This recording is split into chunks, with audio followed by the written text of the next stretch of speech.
BFM Business, l'heure H, l'invité.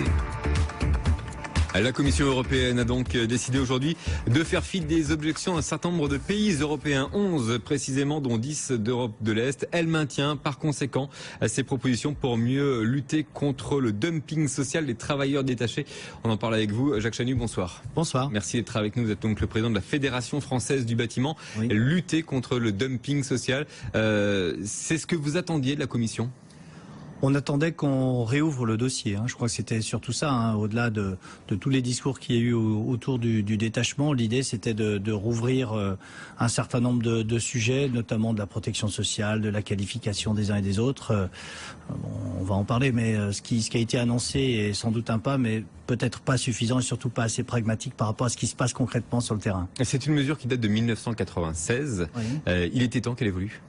Oui, forcément, parce qu'on en a vu les dérives. L'évolution est nécessaire puisqu'on a vu qu'elle ne sécurisait pas suffisamment en fait le principe d'équité qui était aussi dans l'idée originelle du détachement. Ce principe d'équité était bafoué en fait concrètement sur le terrain avec les dérives que l'on a connues en France. Alors on rappelle quand même ce que c'est qu'un travailleur détaché, c'est quelqu'un qui ne travaille pas dans son pays, donc qui travaille par exemple, qui vient de Pologne et qui travaille en France, c'est l'exemple qui est habituellement donné, qui est payé au niveau des salaires français, mais en revanche les charges sociales sont payées dans son pays d'origine. Oui, beau principe, mais pas appliqué. Puisque en fait on voit bien que les fraudes qui sont liées à tout ça entraînaient des temps de travail beaucoup plus longs que ceux annoncés et puis une difficulté de vérifier qu'effectivement le salaire dans le pays d'origine était bien celui qui était annoncé sur le contrat. Et en plus, si vous voulez, ce qu'il faut rajouter, c'est qu'à l'origine le détachement était fait pour des entreprises qui venaient de manière temporaire sur un chantier, enfin pour ce qui nous concerne, sur un chantier en France ou à l'étranger, mais de manière temporaire. On a vu s'installer en fait des officines avec sans aucune activité dans le pays d'origine, mais qui venaient prendre des chantiers en France à vil prix, parce que les conditions sociales n'étaient tout simplement pas respectées. Évidemment. Alors si on a quand même voulu vous avoir, vous spécifiquement, ça n'est pas pour rien. 40% aujourd'hui des travailleurs détachés travaillent dans le bâtiment. Oui, de déclarer en tout cas, il y a à peu près 85 000 travailleurs détachés en France.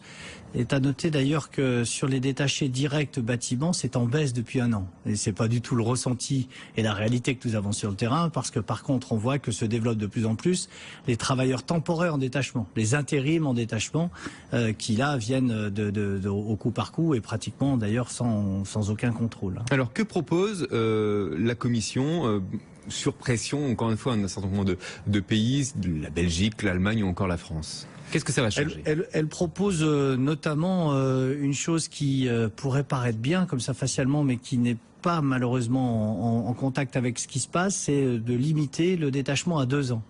Mais on voit par exemple que dans notre secteur, le temps moyen de détachement, c'est 51 jours. Donc il suffira de faire un certain nombre de cumuls de périodes de détachement très courts pour ne pas être concerné par cette tâche. Donc voilà, ça c'est l'exemple typique où à mon avis ça n'apportera rien. Le deuxième point qui est proposé, c'est le fameux slogan à salaire égal. À travail égal, salaire égal. Donc beau slogan sur le principe, mais en sachant que dans notre pays on a déjà un minima social, donc de toute façon le niveau du SMIC doit être respecté. Mais la vraie difficulté pour nous est de faire identifier le fait qu'un ouvrier qualifié qui vient de Pologne, de Roumanie ou d'Espagne soit rémunéré par rapport à la qualification française. En clair, dans nos entreprises du bâtiment, on a de moins en moins de personnes au SMIC, on a de moins en moins de manœuvres non qualifiées. Et on voit bien que les personnels qui viennent en détachement sont des personnels qualifiés, sont des vrais maçons, sont des vrais menuisiers, et donc n'ont pas à être rémunérés en France au SMIC, puisque la qualification en France pour des ouvriers qualifiés est bien supérieure au SMIC. Donc vous voyez, là encore une fois, il va falloir mettre en place, au-delà des grandes déclarations, des vrais systèmes de contrôle de la qualification effective de ces travailleurs détachés. C'est quasiment impossible. Et c'est compliqué, mais en tout cas, c'est quelque chose qui peut être fait en France, puisque vous savez que l'inspection du travail doit aussi contrôler ce genre de choses pour les entreprises françaises, qu'effectivement la qualification soit bien au niveau de la formation. Eh bien, il faut que le même droit s'applique à tout le monde, et qu'il est quand même, par exemple, étonnant qu'un chantier puisse être fait que par des manœuvres non qualifiées sur l'ensemble du programme, par exemple, de construction qui est prévu. Donc, vous voyez, je crois que là aussi, il faut mettre un petit peu de bon sens et surtout être certain qu'il n'y aura pas d'hypocrisie par rapport à ça. C'est pas parce qu'il y a un papier qui est en règle que l'esprit est respecté. Et je crois que si on veut ne pas atteindre l'esprit même du détachement, il faut absolument que les choses soient les mêmes et identiques pour tout le monde. Et il y a aussi donc le fait de créer une sorte de succursale en France directement. Alors, voilà. Pour l'entreprise qui se trouve en Pologne ou dans d'autres pays, notamment principalement des pays de l'Est, oui. Qui devra créer une succursale française? Non, je crois que c'est surtout le fait que ce détachement qui peut être autorisé pendant 2 ans peut cacher en fait un système de contrats successifs, mais qui en fait cache une installation stable et pérenne de l'entreprise étrangère en France, mais sans vouloir créer une filiale en France. Et donc, à partir de la filiale en France, évidemment, devoir appliquer l'ensemble des règles sociales et économiques et fiscales voilà. de notre pays. Et en fait, la vraie supercherie, elle est là. C'est-à-dire que vous avez des entreprises qui n'ont aucune activité dans leur pays d'origine et qui n'ont que des activités successives en France. Je crois que c'est là, il va falloir que les contrôles obligent ces entreprises-là à se déclarer, comme le prévoit d'ailleurs la règle, comme des entreprises de filiales en France et de statut français. Votre secteur aujourd'hui a besoin de ces travailleurs détachés? Non. Sans ces travailleurs détachés, voilà. Non, je continue pas ma question, j'ai la réponse. Non, sincèrement, par rapport à ça, je crois qu'aujourd'hui, même si l'activité du bâtiment semble repartir et de manière très lente, et surtout pas de partout, nous sommes aujourd'hui encore en sureffectif. Alors vous pouvez avoir quelques niches de ça ou là de manque de main-d'œuvre spécialisée. Oui, pour le coup, c'est qualifié en plus. Voilà, très qualifié, donc certainement pas payé au SMIC, et heureusement. Mais par contre, c'est pas à hauteur de 85 000. Donc non, je crois que le discours de dire nous en avons besoin aujourd'hui n'est pas un discours de vérité. Je crois que si aujourd'hui il y a ce système-là qui existe et de manière aussi importante, c'est uniquement pour faire une baisse des coûts moyens et tout ça est d'ailleurs alimenté par des prix anormalement bas et des offres, des appels d'offres toujours plus bas en termes de prix. On pourrait imaginer, je sais pas, par exemple un numerus clausus. C'est là aussi difficile. Je crois nous sommes dans une activité qui peut être aussi très réactive, mais qui doit aussi s'adapter par rapport à la réalité de cette commande. Donc un numerus clausus, donc j'imagine qu'il devrait être fixé une fois par an, voire peut-être de manière triennale, n'est à mon avis pas du tout adapté à nos métiers. Non, je crois simplement il faut que la loi soit respectée, tout bêtement, et à partir de là, les choses pourront s'installer et se stabiliser. Alors revenons-en donc sur votre secteur. On le dit, on a tendance à le répéter. On se rendra compte vraiment que les choses vont mieux en France quand le secteur du bâtiment repartira. Oui. Est-ce qu'aujourd'hui votre secteur va mieux? Il y a, de manière globale, oui, il y a de nouveau un retour à la croissance puisque cette année on prévoit on espère 1,5 à 2% de croissance d'activité, qui serait une première depuis 2008, de retrouver une croissance positive. On a perdu plus de 20% de notre activité, donc il faut, ce que je vous disais, il faut relativiser aussi ce retour à la croissance, mais surtout ce n'est pas sur tous les secteurs de la construction et donc pas sur tous les territoires. En clair, c'est le logement qui est reparti, notamment le logement neuf, mais qui concerne évidemment par essence les endroits où il y a un besoin de logement, donc plus autour des grandes métropoles. Par contre, sur les territoires plus ruraux, où là c'est la commande publique qui est souvent un peu moteur de l'activité de manière générale, eh bien ces territoires sont eux en grande souffrance. Donc ce ne sont pas tous les marchés et pas tous les secteurs, mais globalement, de manière macro, si on peut dire, oui, il y a un retour à la croissance dans le bâtiment, mais sans création d'emplois. Oui. Donc c'est le lien avec le sujet précédent, puisque nous estimons que nous sommes encore en sureffectif par rapport à l'activité. Donc le retour à l'emploi se fera d'abord par des contrats style intérimaire et autres, mais surtout de manière globale. Nous pensons sur l'année qu'il y aura plus de perte d'emploi, mais on ne sera pas encore sur une phase de création d'emplois. Entre mars et mai, les mises en chantier ont progressé de 3,8%, 12,1% pour les permis de construire sur la même période. Ce qui est bon signe. Ouais. On rappelle qu'un appartement, si je ne me trompe pas, c'est quoi? C'est 3 emplois, c'est ça en moyenne? Oui, c'est en gros un petit peu moins. Si on prend tous les services liés autour, c'est entre 2 et 2,5 emplois. C'est surtout le différentiel entre les permis et les chantiers, c'est le temps, puisque en général c'est 10-12 mois pour une maison individuelle, 18 à 24 mois pour un collectif. Donc ce qui est bon signe en termes de dépôt de permis de construire ne veut pas dire évidemment une activité immédiate tout de suite derrière, mais les permis sont repartis depuis un certain nombre de mois.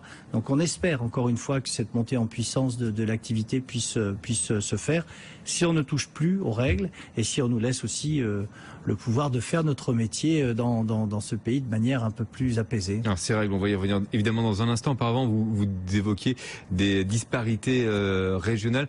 On en est vraiment là, c'est-à-dire qu'il y a 5-6 grosses agglomérations qui drainent le secteur, et puis en région, en campagne de la France profonde, comme on dit. Là, par contre, c'est vraiment complexe. Oui, je crois qu'il y a une fracture sociale. Il y a une vraie fracture territoriale, une grande fracture territoriale, et ce qui est d'ailleurs très difficile socialement, puisque on voit un peu plus que 4-5 grandes métropoles, mais autour des villes, des grandes villes ou des villes moyennes, oui, le besoin en logement, le besoin en rénovation existe. Donc là, l'activité est repartie. Sur les territoires ruraux, il faudrait vraiment trouver quelques petites mesures d'accompagnement, comme par exemple faire bénéficier du crédit d'impôt sur la rénovation énergétique, aussi les résidences secondaires. Ça paraît une niche, mais par exemple dans un territoire... aujourd'hui, c'est quand même beaucoup. Oui, mais les résidences secondaires, oui, c'est un certain nombre. Mais par exemple, je pense en Vendée, où il y a eu une chute de 50 à 60% de l'activité en neuf. Je pense à l'Allier, à l'Aveyron. Il serait nécessaire d'avoir ce type de démarche pour que le tissu d'artisans, et qui est un tissu indispensable à la vie locale, puisse être préservé en attendant une reprise, j'allais dire, plus généralisée du marché. Mais dites-moi, ça marche la rénovation énergétique? J'avais cru comprendre que ça traînait un peu la patte, comme on dit. C'est un peu décevant en termes d'activité. Je crois que les produits qui existent aujourd'hui pour accompagner ce marché sont bons, mais nous avons pas eu de grands hivers ces 2 dernières années, donc la facture... Ça se joue à ça, vraiment? Ah oui, bien sûr, c'est souvent... Pétrole pas peu cher au final? Oui, c'est l'effet déclenchant, c'est la facture énergétique, évidemment, qui est l'effet déclenchant, plus ensuite des annonces des produits qui permettent de financer en partie pour le client, donc le crédit d'impôt, le crédit d'impôt de transition énergétique, qui a été annoncé au mois de juillet, mais mis en œuvre qu'au mois de février, qu'il a fallu que tout le monde se l'approprie, se l'explique. Bref, ce temps de la pédagogie a pris du temps. Aujourd'hui, je crois que les choses sont bien installées. La ministre de l'Environnement elle a annoncé qu'il serait prolongé ce crédit d'impôt pour 2017. Donc on peut espérer une installation maintenant plus stable et j'allais dire plus massive aussi des travaux de rénovation énergétique. Mais ça n'a pas démarré aussi fort qu'on aurait pu l'espérer. Vous évoquez 2017 justement, est-ce que c'est une période que vous craignez, que vous redoutez? On sait qu'en période d'élection électorale, généralement, il ne se passe absolument rien. Tout est à peu près gelé en attente justement d'éventuelles nouvelles lois, de changement de gouvernement. Vous le redoutez? On le redoute surtout sur les élections locales, puisqu'on voit bien que nos métiers sont très liés en fait aux politiques locales, en termes d'investissement, en termes aussi de politique du logement. Une élection présidentielle suivie d'une élection législative crée en fait une inconnue forte, c'est le projet de loi de finances.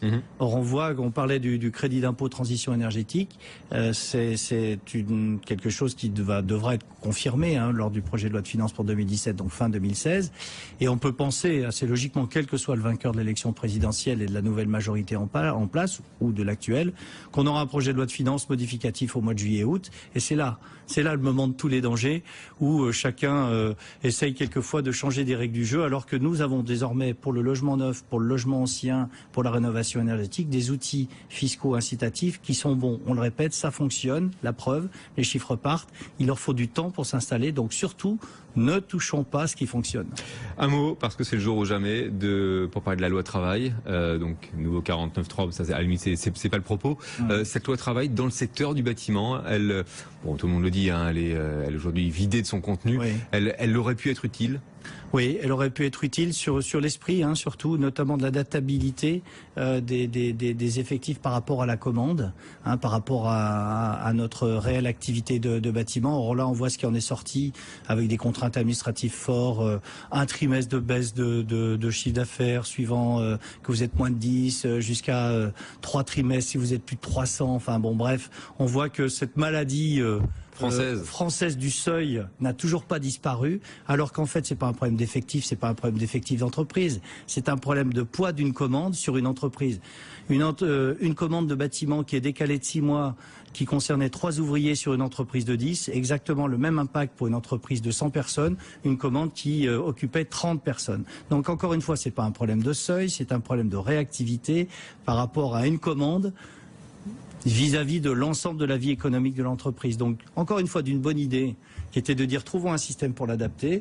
Eh bien, on a répondu par la facilité, et j'allais dire encore une fois cette maladie française du seuil qu'on n'arrive pas à faire disparaître de l'esprit de nos législateurs. Ça sera un des sujets de 2017. Allez, dernier mot sur l'APEC. Vous avez forcément vu cette étude qui a été publiée ces dernières heures qui montre que l'emploi des cadres dans le secteur du bâtiment, on parle bien des cadres, s'améliore. C'est une tendance que vous ressentez effectivement aujourd'hui. Absolument. C'est-à-dire on voit bien une montée en compétences de nos métiers qui nécessite donc de plus en plus d'encadrement et puis aussi une demande de plus en plus lourde vis-à-vis du suivi des chantiers au niveau administratif et réglementaire qui là aussi demande, j'allais dire heureusement ou malheureusement, je ne sais pas dans quel sens il faut le prendre, des effectifs avec des profils un petit peu différents d'avant.